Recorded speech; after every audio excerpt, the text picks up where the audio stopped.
Salt Mine Gaming coming at you with another Brawl video.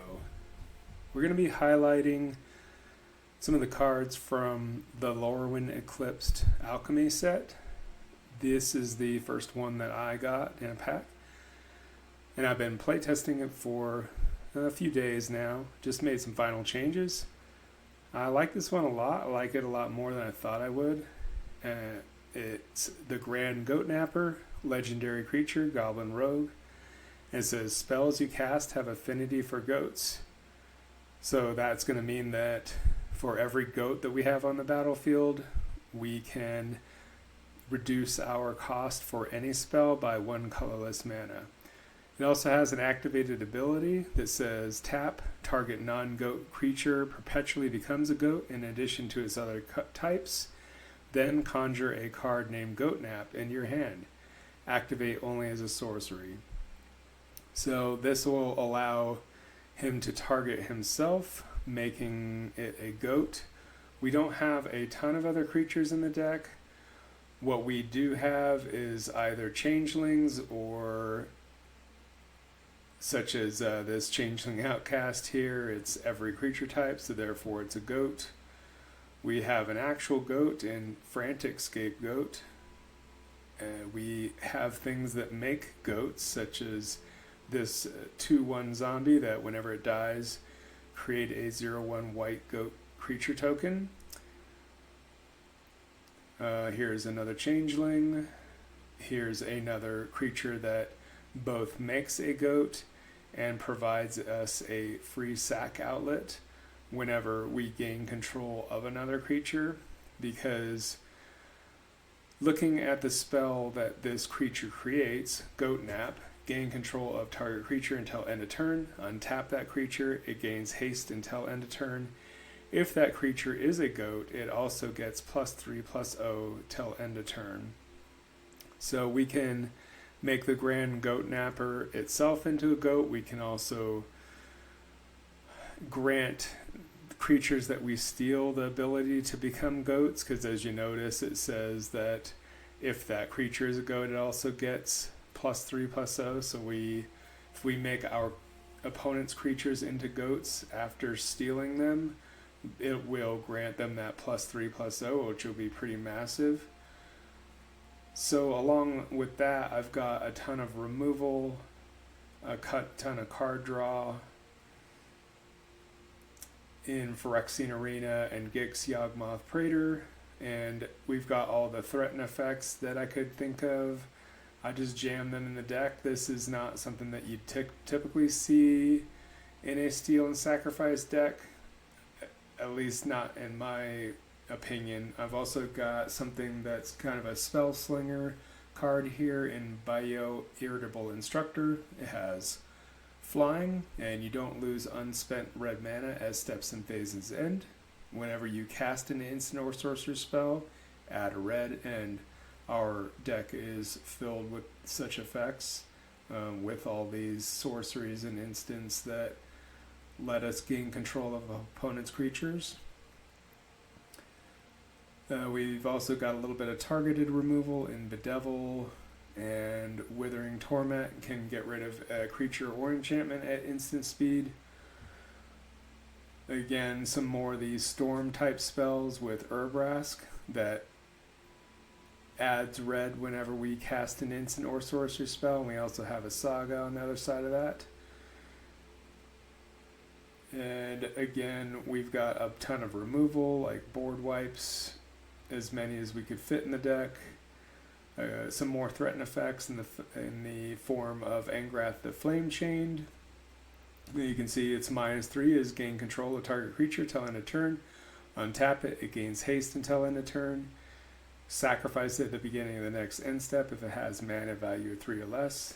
The other abilities, probably not going to use those too much. It's just another form of threatening effects. Sauron is going to do the same thing. When it enters, gain control of target creature and opponent controls till end of turn. Untap it, it gains haste until end of turn. Might sound kind of familiar. That's pretty much what the entire rest of the deck is trying to do. And up at the top of the ladder in terms of spells, we got Mutinous Massacre. Choose odd or even. Destroy each creature with mana value of the chosen quality. Then gain control of all creatures until end of turn. Untap them. They gain haste until end of turn. So we can make a determination based on whatever board state is left, what would be most advantageous for us, and then we select that mana value that we would like to get rid of and gain control of the other creatures. Hopefully we have sacrifice outlets, or actually hopefully this will win us the game. And then at the very top of the curve, we've got things like Rise of the Dark Realms. With all these creatures dying, it's going to be a pretty good idea to get a lot of these guys back. Also, we've got Emrakul the World Anew, which says for 12 mana, it's a legendary creature, Eldrazi. When you cast this spell, gain control of all creatures target player controls. And it has flying, protection from spells, protection from permanents that were cast this turn. And it has a madness ability that's not really going to come up, so we'll ignore that. And again, because this is a spell slinger deck at its core, as odd as that seems, at the top here as well, we've got Exsanguinate. Each opponent loses X life. You gain life equal to the life lost that way. So hopefully we'll be able to cast this for a large amount of value, which we're going to end up needing because our card draw in the form of Phyrexian Arena and Gix is going to be causing us to lose life. Additionally, we've got black market connections. We could end up losing a lot of life with these abilities here. At the beginning of your first main phase, choose one or more. Sell contraband, create a treasure token, you lose 1 life. Buy information, draw a card, you lose 2 life. Hire a mercenary, create a 3/2 colorless shapeshifter creature token with changeling, you lose 3 life. So we could do what's called full send for 6 mana. We could get all 3 of those abilities. But the issue with this card, especially in the Brawl format with only 25 life, is that you have to choose one of those modes. A lot of times towards the end of the game, you're only going to be creating a treasure and you're still going to be losing 1 life. So that's why I wanted to have a large spell to gain a lot of it back. We could lean more into that or gain more into the life gain, but what I've found with this deck a lot of times is with the massive amounts of stealing creatures, the game ends either pretty quickly or we end up losing miserably by just a few points of life because something kind of goes wrong. Either the opponent is running a control deck, a combo deck, or sometimes I even ran across a game or two today where I just got overrun by elves and dinosaurs and I just wasn't able to steal enough to make an impact in time. So anyway, you will probably see both of these types of games. I'm going to go ahead and play 5 games, we'll say, and see how we do, see if this is the optimal build. As I said, I've done quite a bit of play testing. I think it's a decent deck. I don't think that it's one of the best decks I've ever built, but it's certainly fun, and it's outside of my comfort level. Having 20 plus threaten effects is something I never thought I would see in a deck, but for this one, it makes a lot of sense.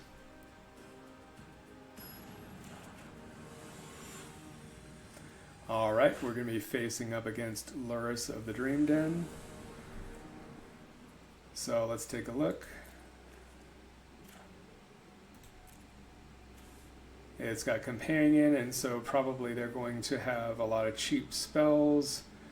So this could be pretty tough for us, especially with the lack of an early board wipe.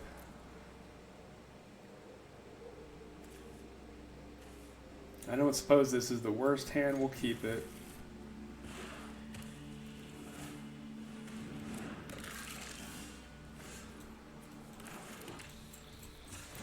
crack the Polluted Delta, get a Surveil land. Nykthos Shrine to Nyx seems pretty good.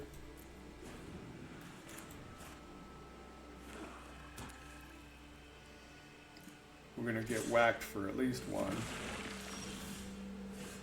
We'll play Cavernous Souls, Naming Goblin, just out of habit. They're probably not counterspell heavy due to their colors, but this makes it to where our creature cannot be countered.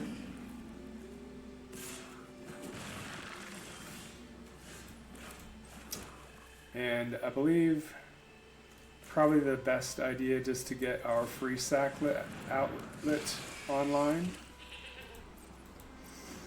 That way, if they'd like to swing in with Lurrus, they're going to have to trade with Woe Strider. They play a Woe Strider of their own.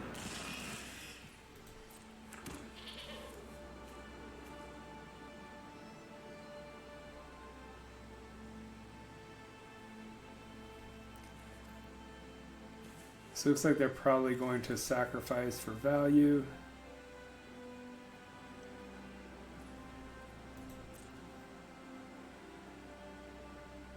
And they can activate that at any time, so if I go to steal Lurrus, they can just sacrifice it. So what I will do in this case is I will sacrifice the goat after combat before damage is dealt, so that will deny them of a life gain. So sacrifice this. Black market connections might be too slow. I think we're looking for a board wipe.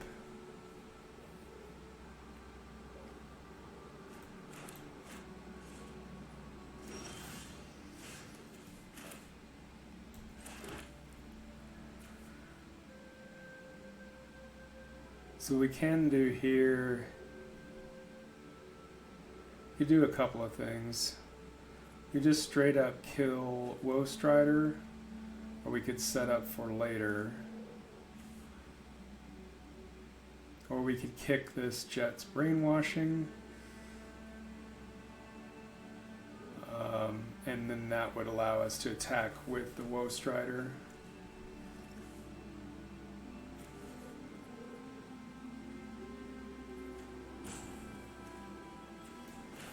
I think that's what we'll do. We'll kick this.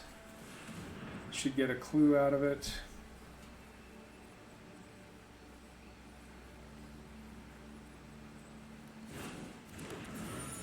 And then that way we can at least attack with their Woe Strider.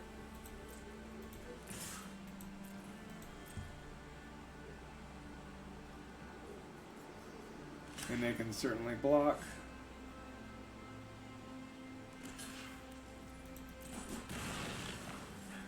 And they won't get the value for that.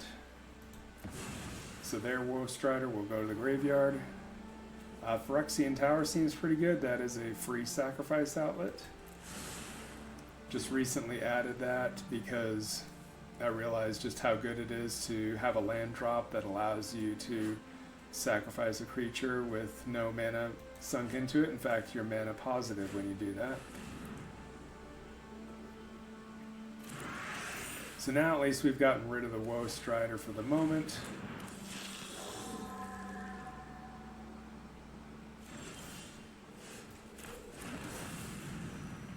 We can certainly, so we only have one red mana.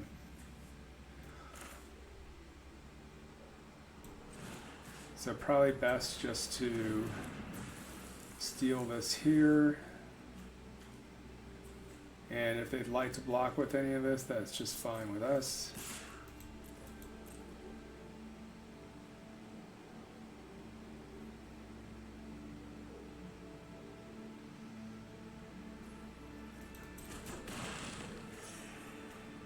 So we can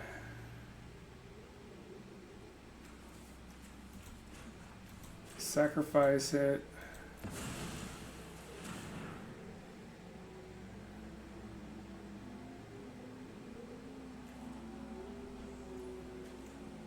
And then we can play a Withering Torment on the Goatnapper, just so that we don't have anything coming in at us that is going to cause us to have an unfavorable trade, although Bloodghast somewhat does that. We can't block anyway. I would like to get out my commander next turn. Alright, so they're playing the sorcery side of this to sacrifice the Bloodghast, and they should be able to bring it back with the land drop.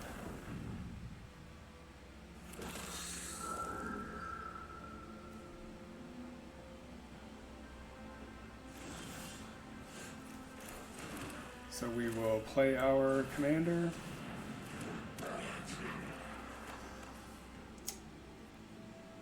And we will hang back. We can probably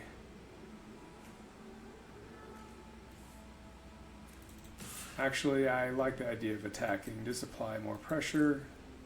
They can block with the skeleton if they like, but it's causing them to lose board presence. That's perfectly acceptable. We will end the turn, and then likely at their end step we'll crack this clue to draw a card.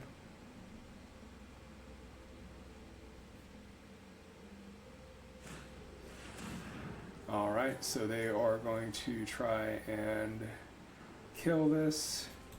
We'll sacrifice it in response. We'll crack the clue off of that ability. Alright, so we drew an Angrath.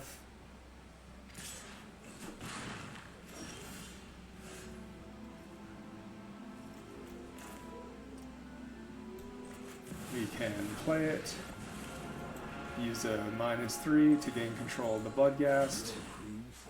It'll get sacrificed at end step with Angrath's ability.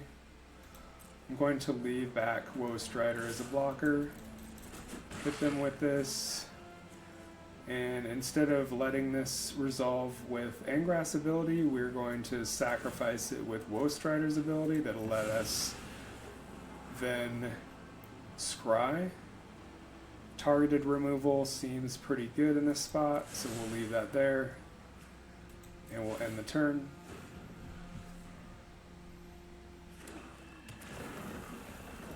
So Bloodghast will come back. Doesn't have haste because I still have plenty of life currently.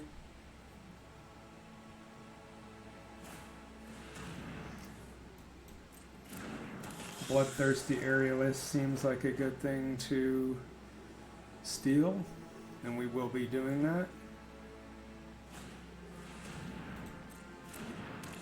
A Yara is also very good.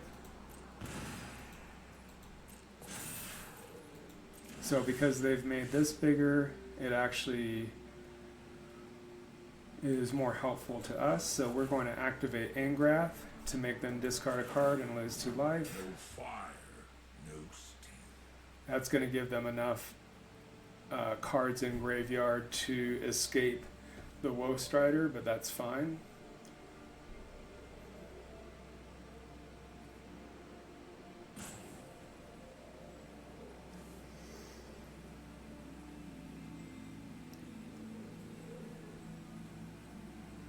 So they're choosing what to discard.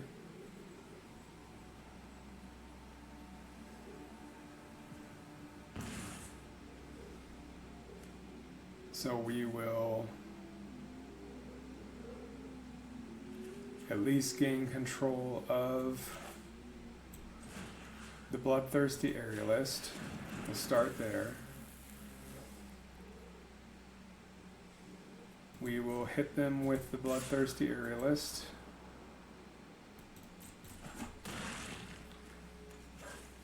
We will sacrifice using Woe Strider's ability.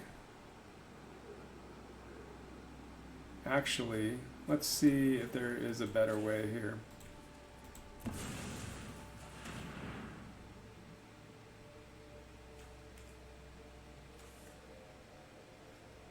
Still not quite enough to do what I was hoping for, but that's okay. Looks like they're going to be able to get through to the Angrath.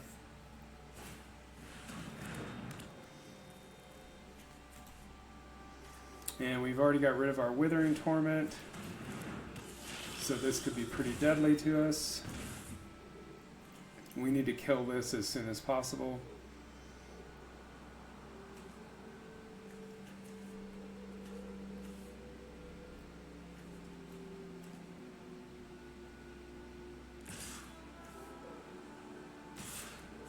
So if they'd like to do that, we're going to happily block the Ayara.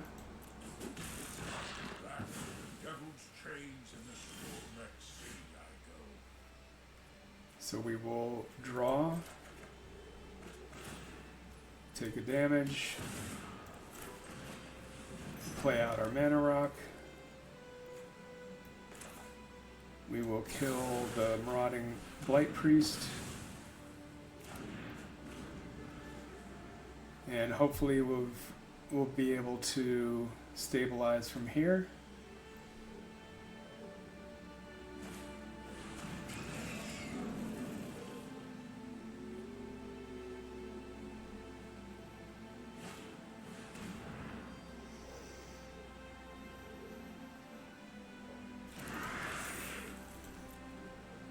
So they can attack with the Bloodghast.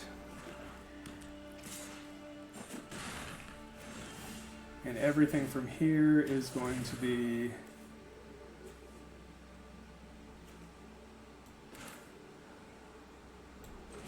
stealing permanents that they have. So we will gain control of both of these.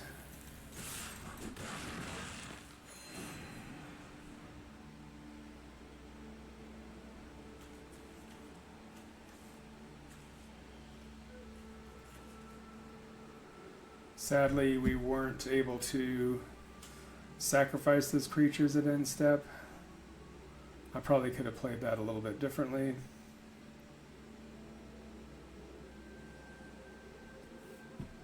Yeah, if I had just gained control of Luris and let the Goatnapper alone, we could have sacrificed it with the Phyrexian Tower.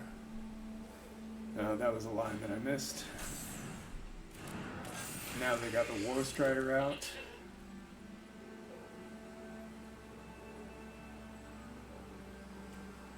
So this lifelink is going to make a big difference, because otherwise we could drain them out with an Exsanguinate.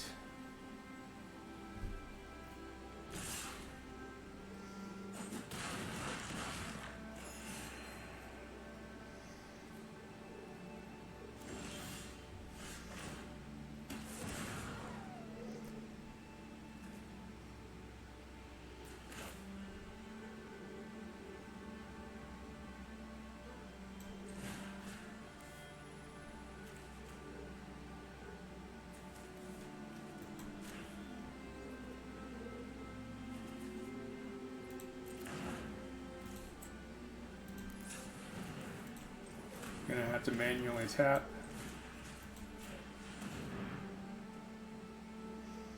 If we try to steal anything else, they can just sacrifice in response.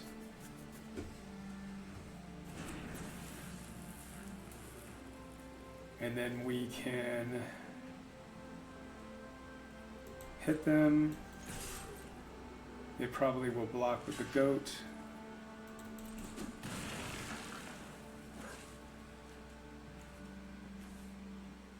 And then we can sacrifice this. And we can play our own Woe Strider. We'll just exile some of these instants and sorceries.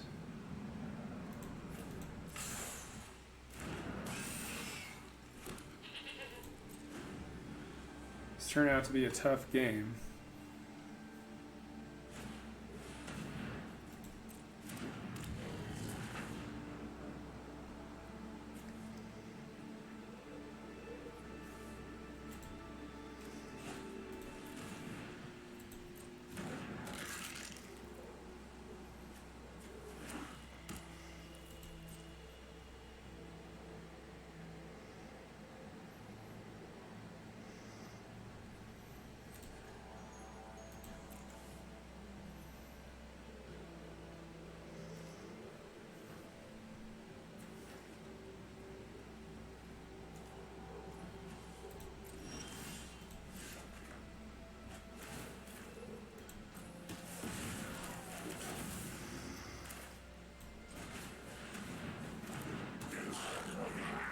So we'll play our commander.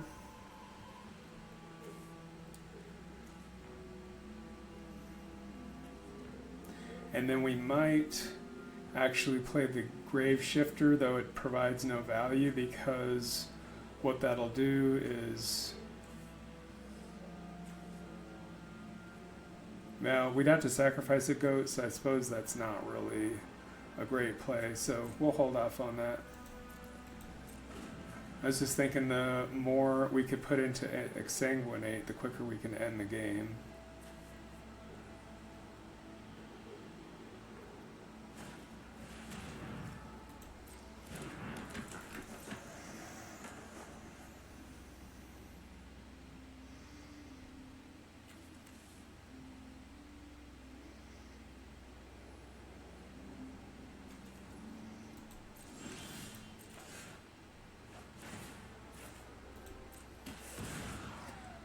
So we top deck actually the perfect card, and that's going to be Insurrection. So that should end the game for us. Let's think about this.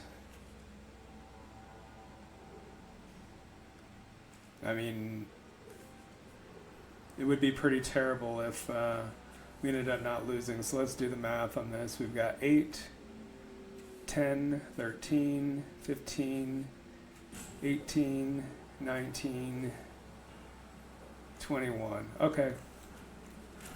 Yeah, probably the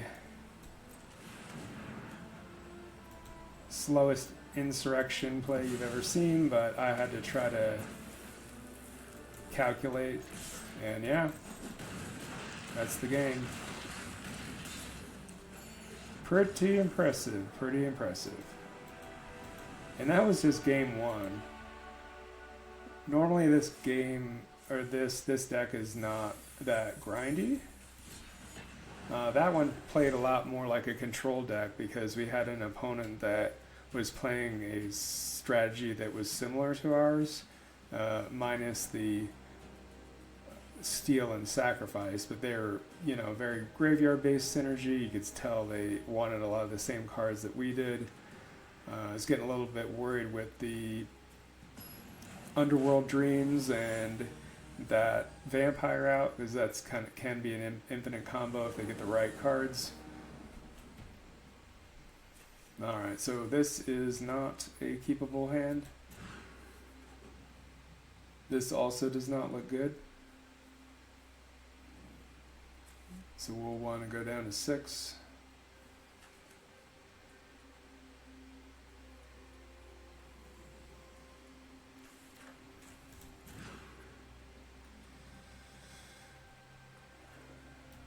That's pretty rough.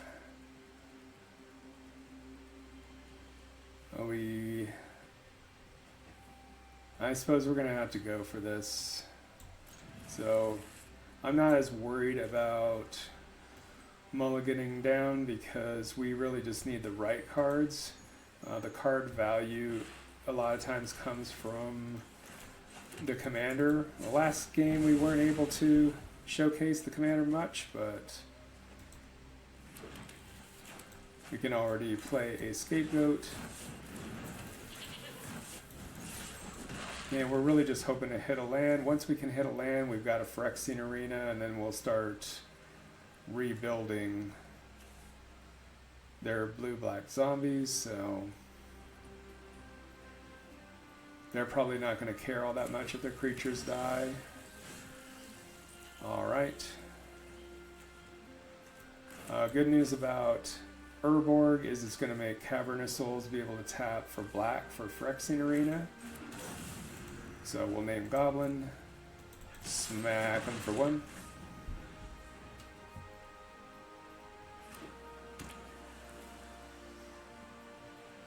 We got Arcade and Signet, some mounts.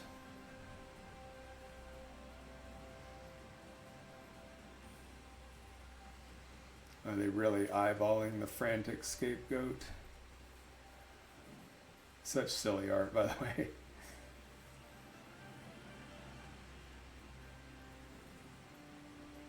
Very on theme with our deck. Alright. Played a good 2-drop. We'll go ahead and play Urborg. Drop Phyrexian Arena. They can block here, so I suppose it's not worth it for us to give up the value.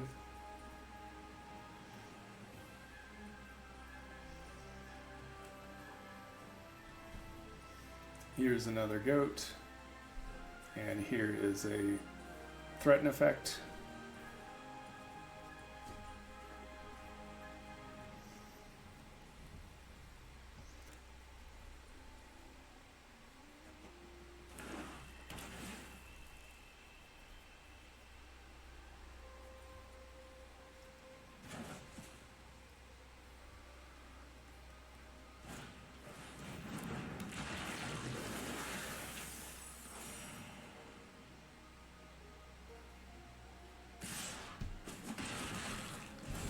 They're attacking.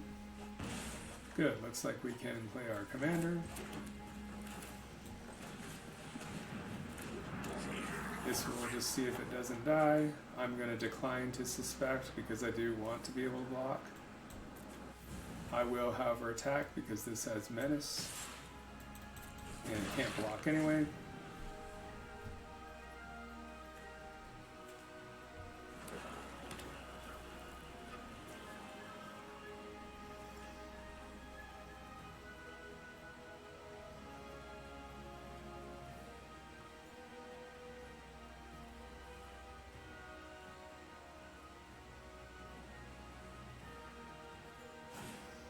Opponent is going to callous dismissal our commander, so we'll go ahead and put it in hand.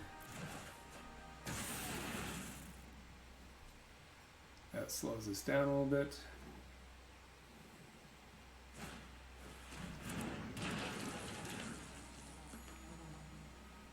Looks like they... No, that order was correct.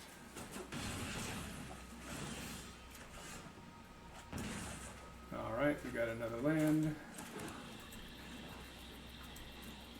Good news about this, we don't even have to sacrifice it because of Urborg.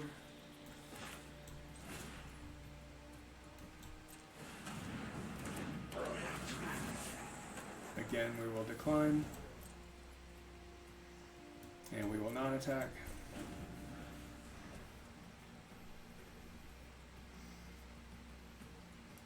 So yeah, Phyrexian Arena is hurting us pretty bad, but we really needed it to come back from that horrible hand position we were in.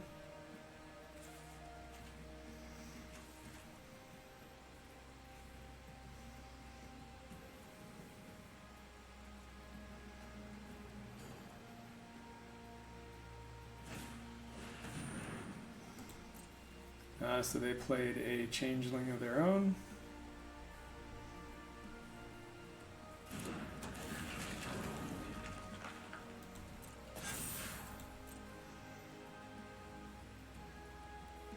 And they only have one good attack, which is the Mire Triton, because it has Death Touch.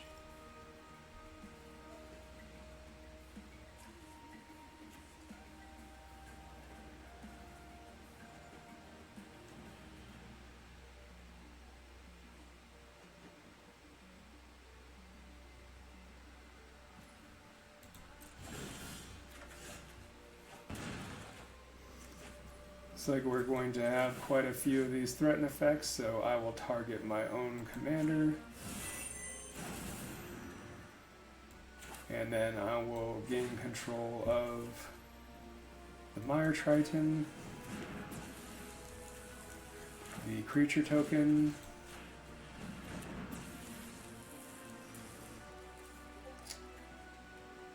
and we will play a changeling.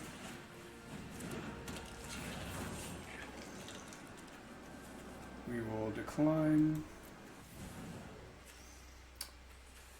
and I suppose we can even play our Grave Shifter, and we will decline again, and we'll go ahead and hit them with their own zombies.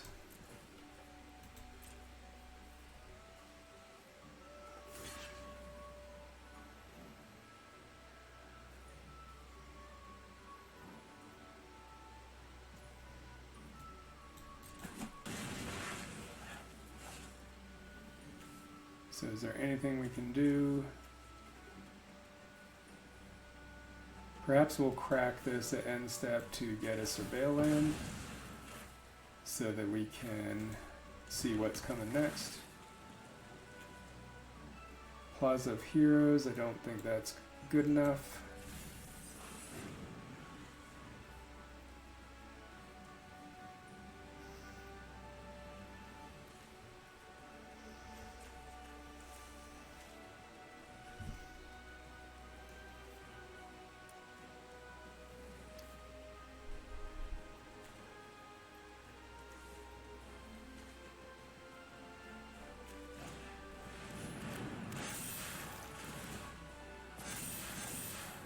So I had to take a pretty big hit here.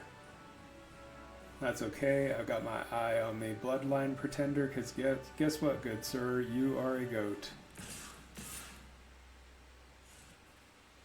So we're going to let any attacks through.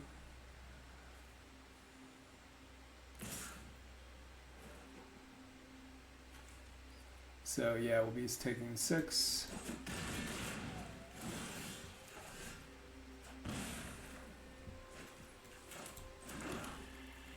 So we can probably steal their entire board, and what we can do is we can make some of these creatures larger. So let's Portent of Betrayal the champion. Put that on the bottom.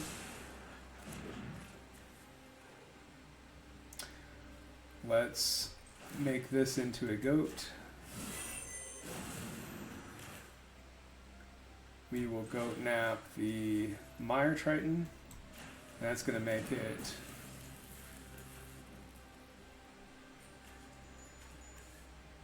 I thought it was going to make it larger, but it looks like I misread.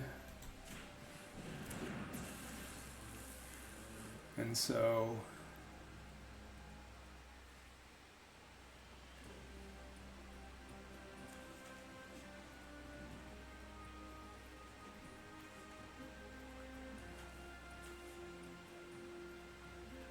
looks like we're going to hit him for 14.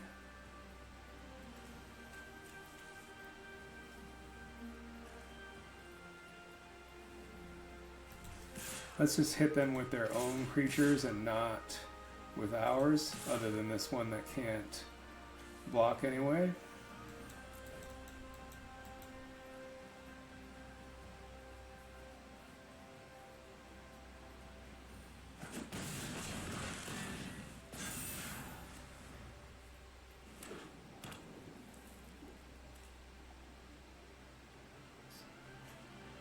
We're still in a bad position because they can give all zombies menace. And they might just do that to end the game, it looks like. So, yeah.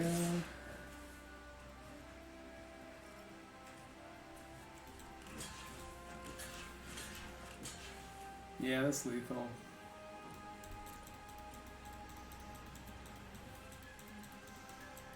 If we had a little bit more red mana, we could have maybe pulled that out, but yeah.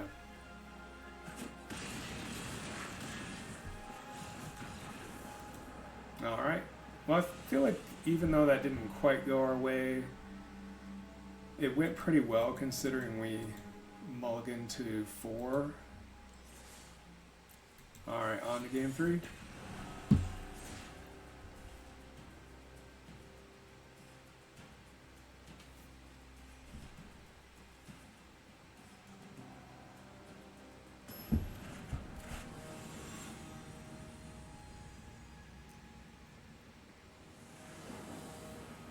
Alright, we got Wicked the World Mind, a rat from Bloomborough. We'll be able to keep this. Play Blood Crypt tapped.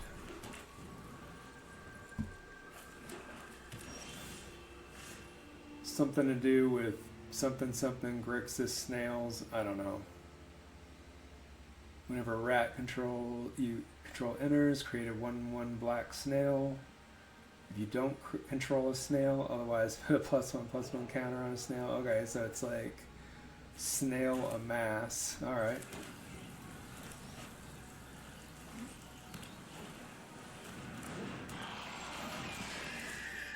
Alright, we can play our Bayo as a blocker.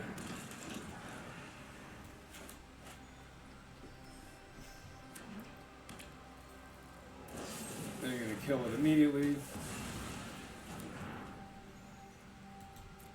We'll decline because we don't have X. Alright, we'll play a Shapeshifter. You do need to hit a land.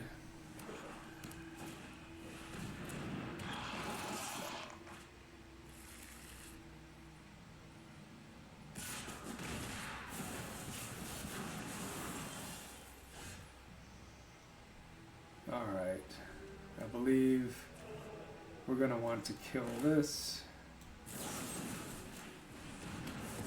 while we can because that has toxic. Yeah, we'll hit him.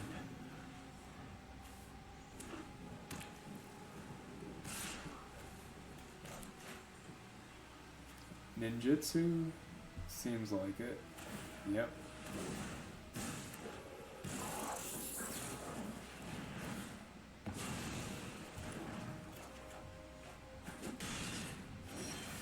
Alright. So we'll play our Piper. We'll play Mountain.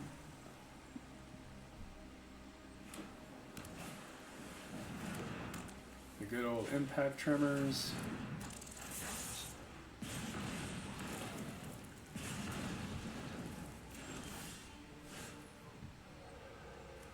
So this will make us a treasure token, although probably best just to play the commander out. That way if the Piper dies, we do get that affinity for goats discount.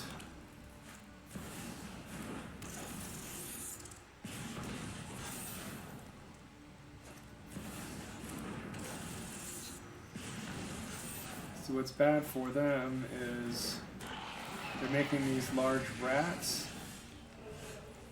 but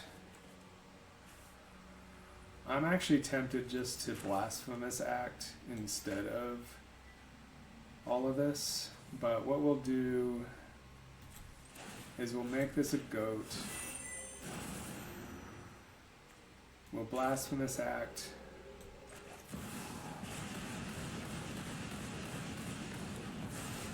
Leaving behind our 0/1 goat, and we'll decline. And then after that we can play Burgee.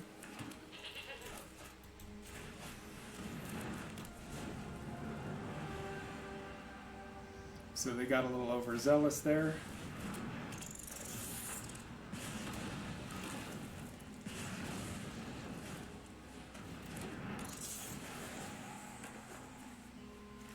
We'll just discard the Goatnap.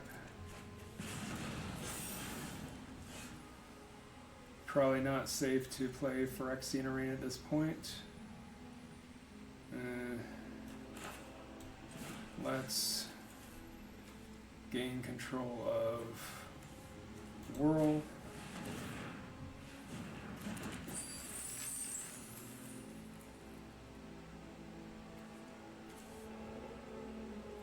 And attack with both.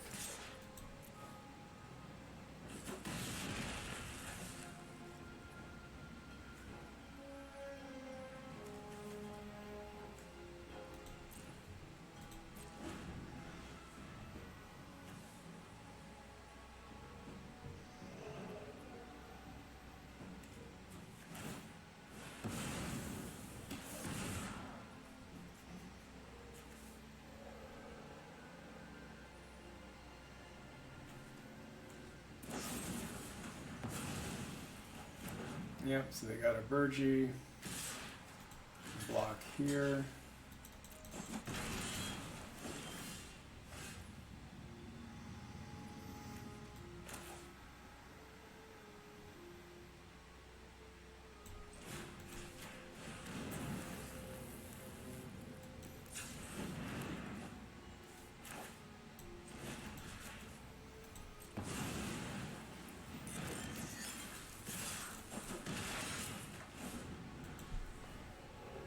Yeah, it's not looking great. We really just need another board wipe.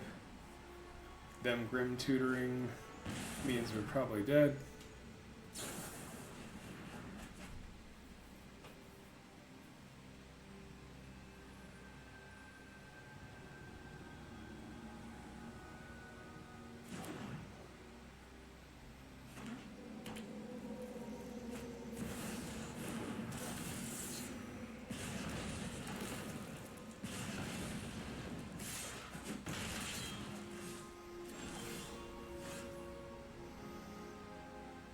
Yeah, and no matter how you stack it up, we're dead, so good game.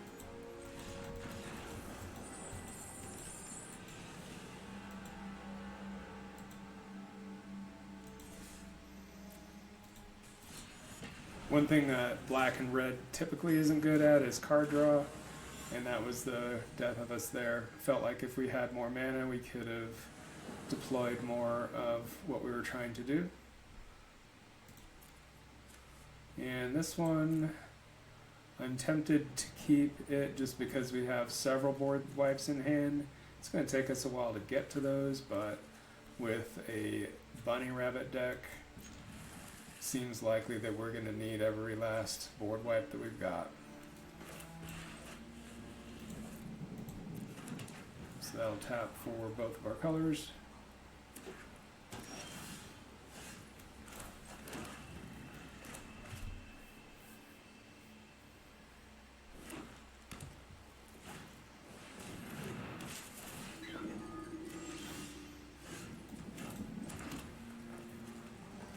No point in any of this right now. Blasphemous Act will get pretty good here shortly, I suspect.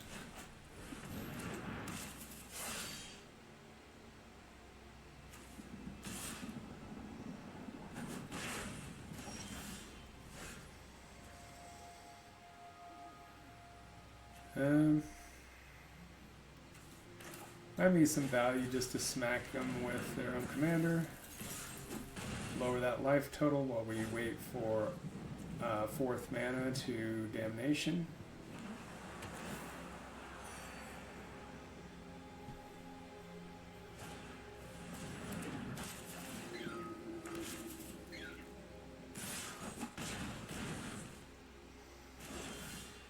So things are becoming grim pretty quickly.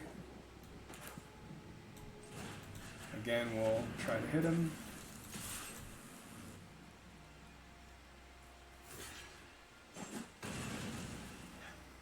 Take out one of their tokens at least.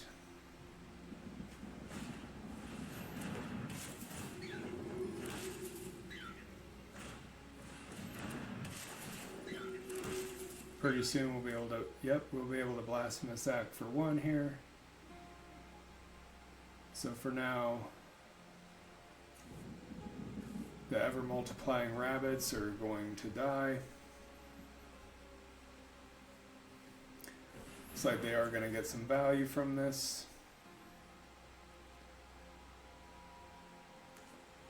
I really hope that they play more of these Heir Apparents. Yeah, if they play out their whole hand, which it looks like they're attempting to do, they're attempting to just go all in here and poker terms, and they're going to keep tapping their rabbits to make mana and empty their hand. It's not going to end well for them though.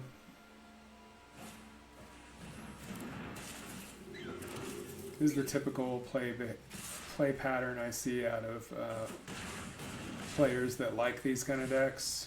They just go all in on the rabbits and hope for the best. Well, just to be more mana efficient, we'll Blasphemous Act. That might cause them to scoop right there.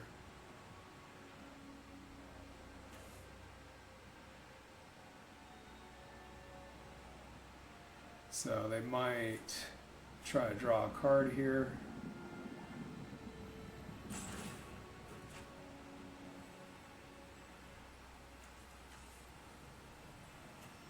Looks like they can draw a couple.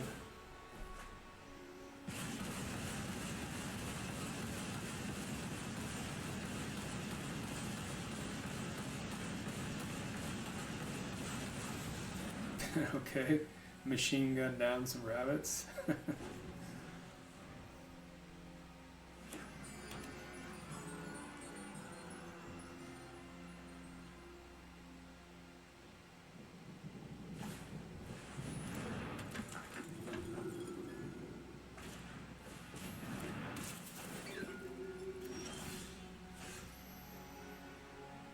Alright, any value to damnation at the moment? Or playing our commander? I think the answer to both of those questions is no. We'll just let him play this out and walk into another board wipe.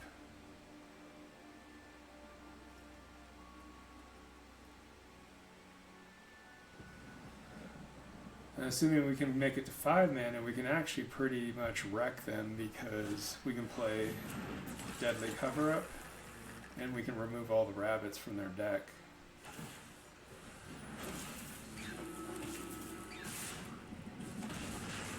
So yeah, I think with the Jolly Balloon Man, we're going to have to go ahead and Damnation.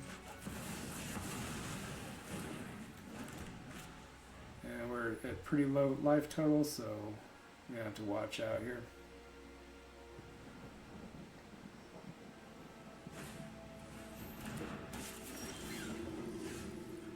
We'll go ahead and play our commander.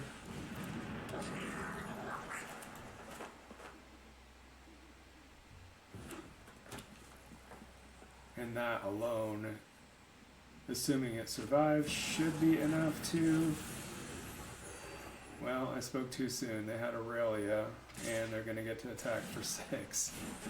Oh, man. That's unfortunate.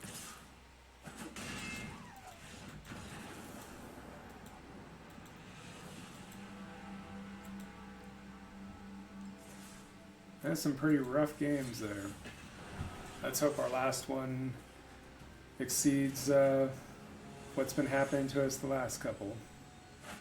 Alright, so we got a mono green commander, some kind of earthbending stuff. I'm going to probably mulligan that. This one is better. I'm going to submit, and I will exile the Jet's Brainwashing, so I can tap for red.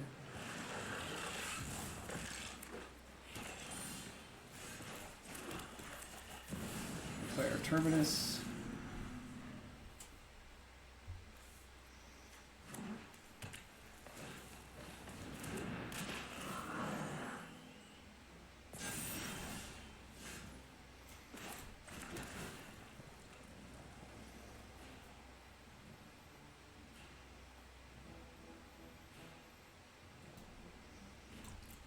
Seems okay. I don't know how creature heavy this deck is, but the more creatures they play, the better Blasphemous Act gets. They're going to hit us for 1.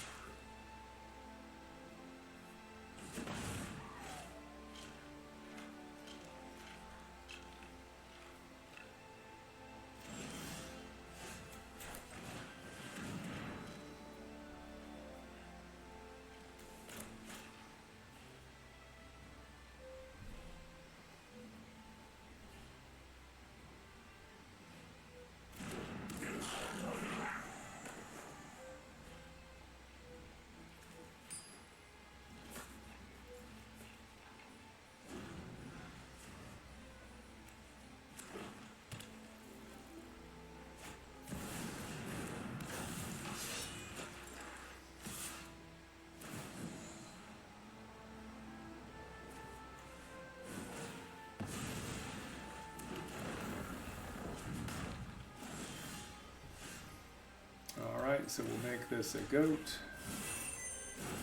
We'll play Goatnap, and I assume that we're going to get to Earthbend here.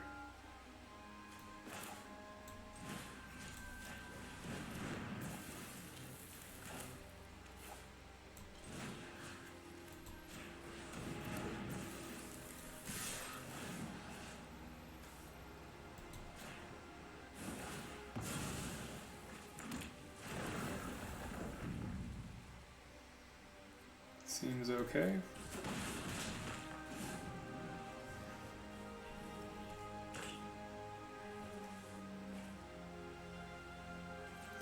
So already Blasphemous Act is going to only cost 4. I would only assume it's going to cost less here because, yep, they played an Ouroboros.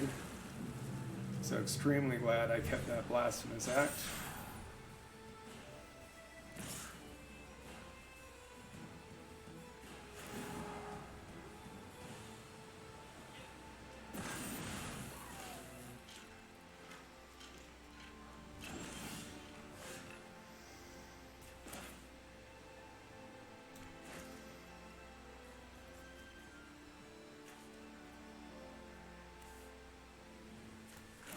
Yeah, I don't think there's much to this other than just play it.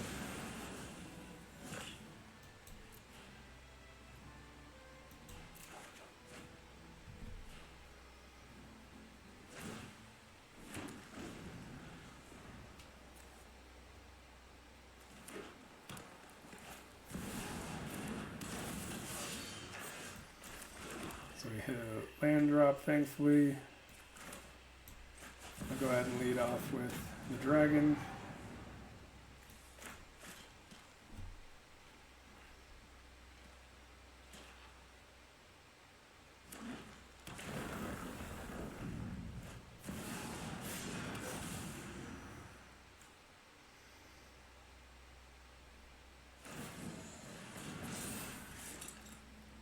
So it has protection from red and green, that's pretty good.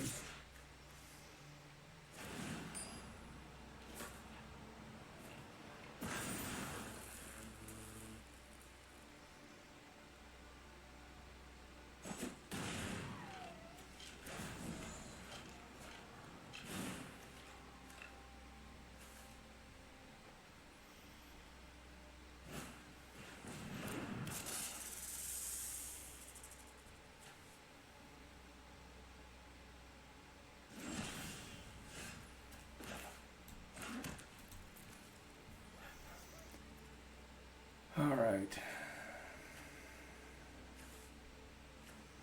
So what can we do about this?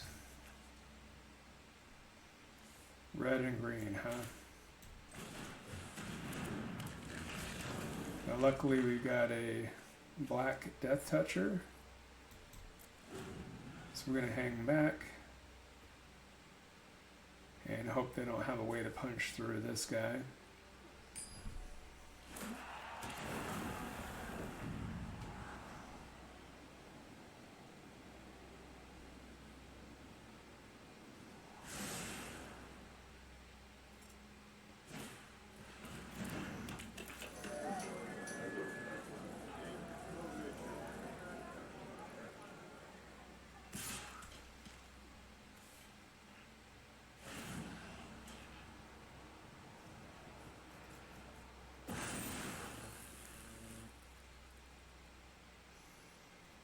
Alright, we will not block.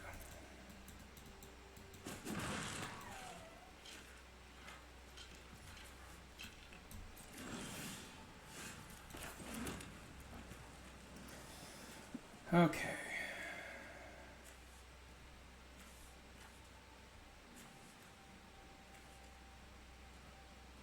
So we can, this is even, odd.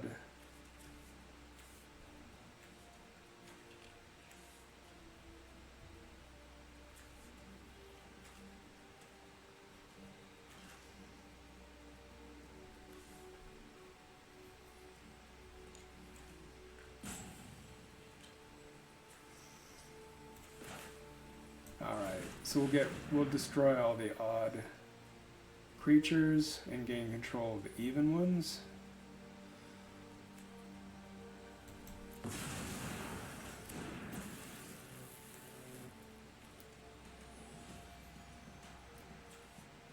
And then we should be able to earthbend with the Toph and get the ability here.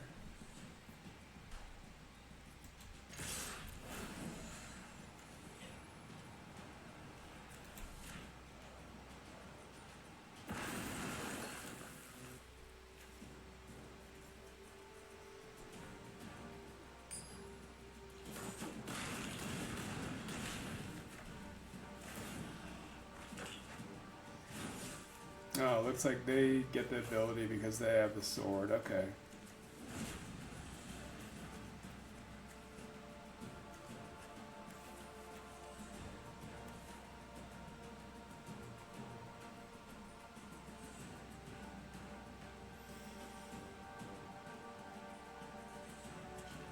So the problem I see that they have is that whatever they earthbend, let's say they attack out, if they earthbend a large amount or make this really big, I can hit them with the dragon and hit them with one of their own lands.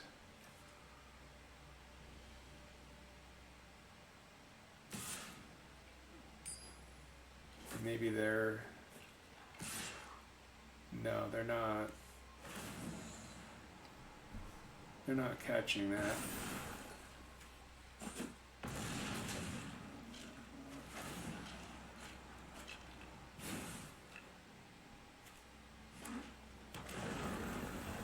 So unless they have some kind of protection spell here,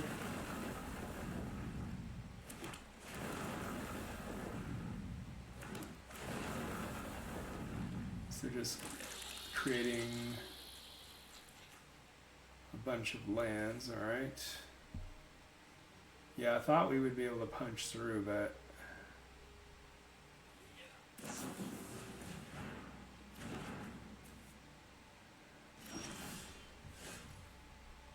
alright. So I don't think there's any world that we win here.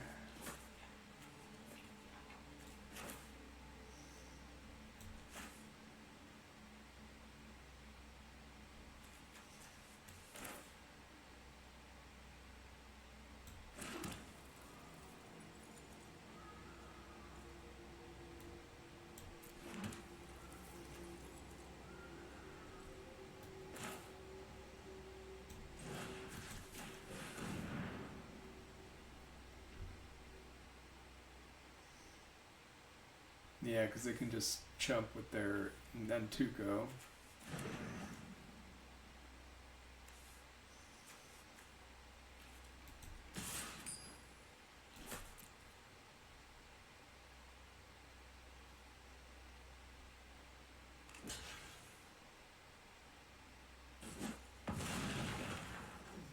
Yeah, that's rough.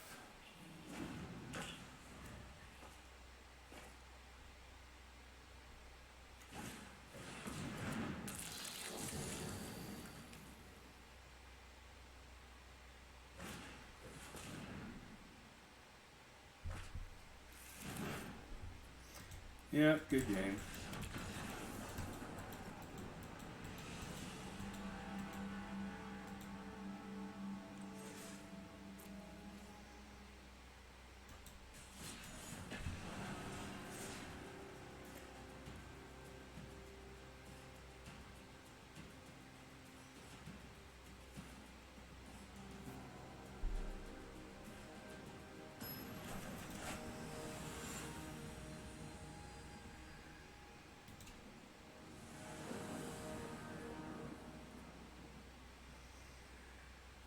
I'm going to try one more game, just because I really want to go out on a win.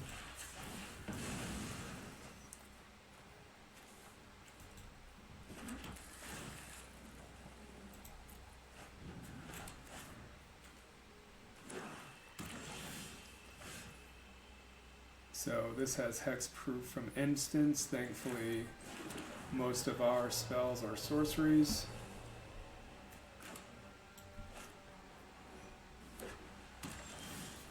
So as I'm thinking about this deck, I think one thing that could improve it is a bit more sack outlets. Because if we were able to get rid of some of our opponent's creatures there in some of those games, I feel like they would have gone a lot smoother. So any of the games where we drew our free sack outlets, we tended to do much better than if we just drew our changelings. So maybe these changelings come out for other free sacrifice outlets rather than, you know, decreasing spells with the whole goat thing.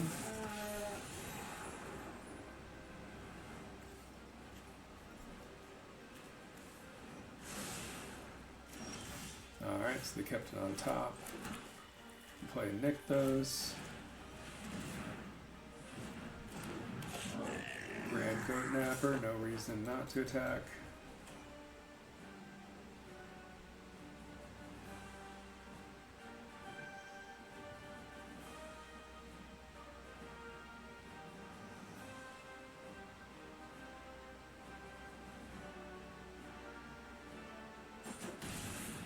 Opponent thought about it for a bit.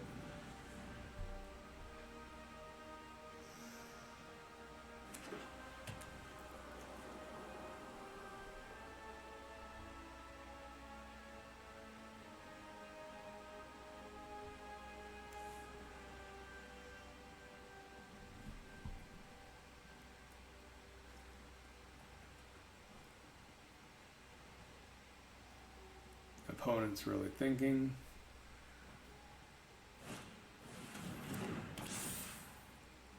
Okay.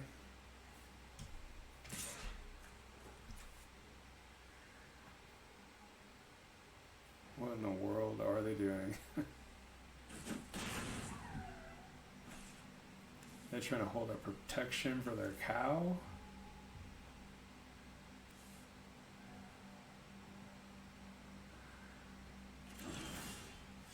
I don't know. Alright, we will play goat.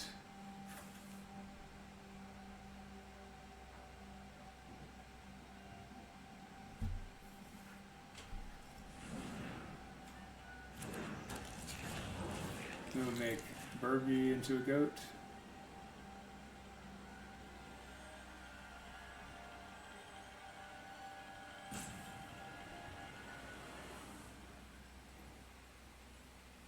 Seems like they have some kind of response, or they're just being really slow. I don't know which. I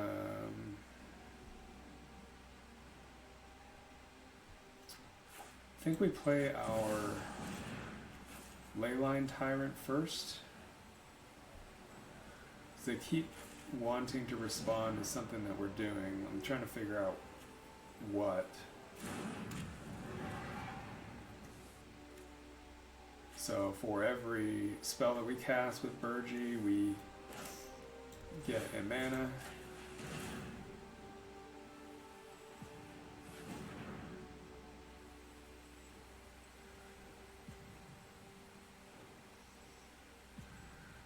And it looks like they might be trying to protect it here.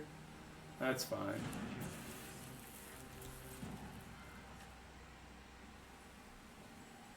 And we'll just swing with the Holy Cow.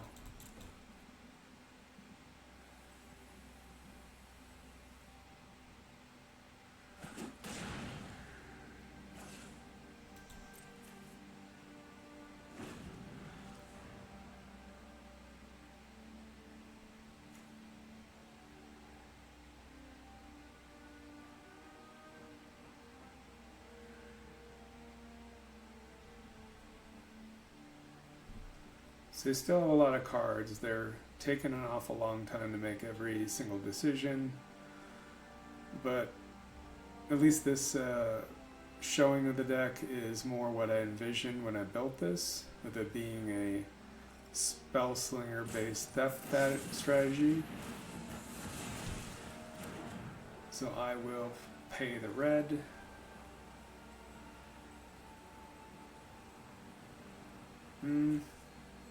Actually, it might be best just to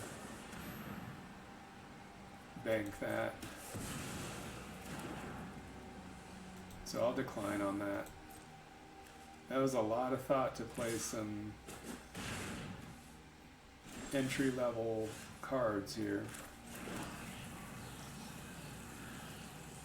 Alright, so we'll make the Grand Goatnapper into a goat. We'll hijack this guy. And since they are tapped out, we will attack for 7.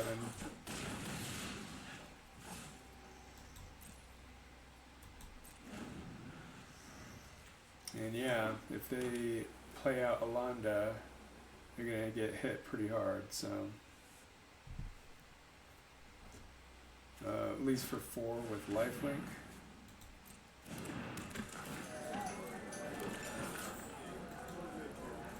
So they're in a bad position because every single creature they play, we can steal.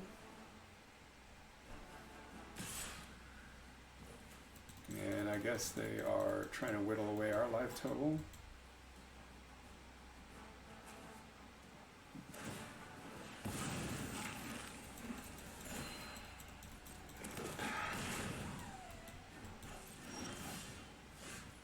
So yeah, we will gain control of all their creatures.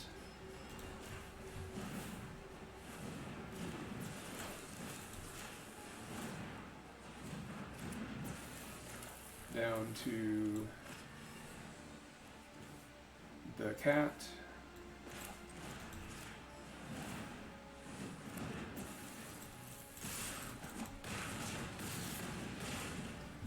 And they're nearly dead.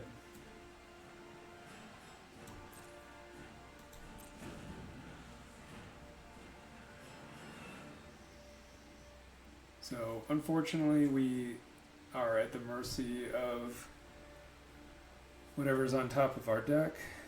We can protect both of our legendaries with Plaza of Heroes. And if they go to remove either one of them, we are going to activate it. And yeah, we're going to do that.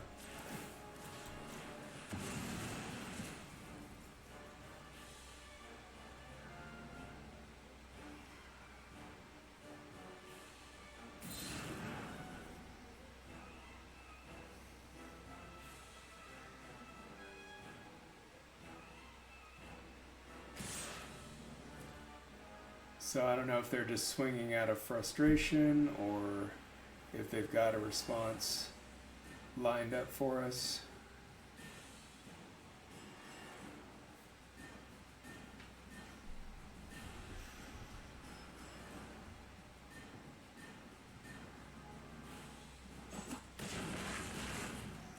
Pretty tight game here. It all comes down to the top deck.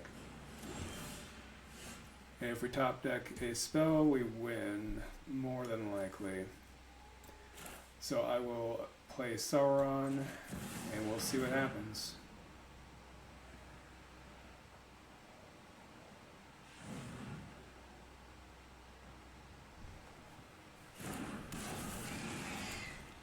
So we will attempt to gain control of this.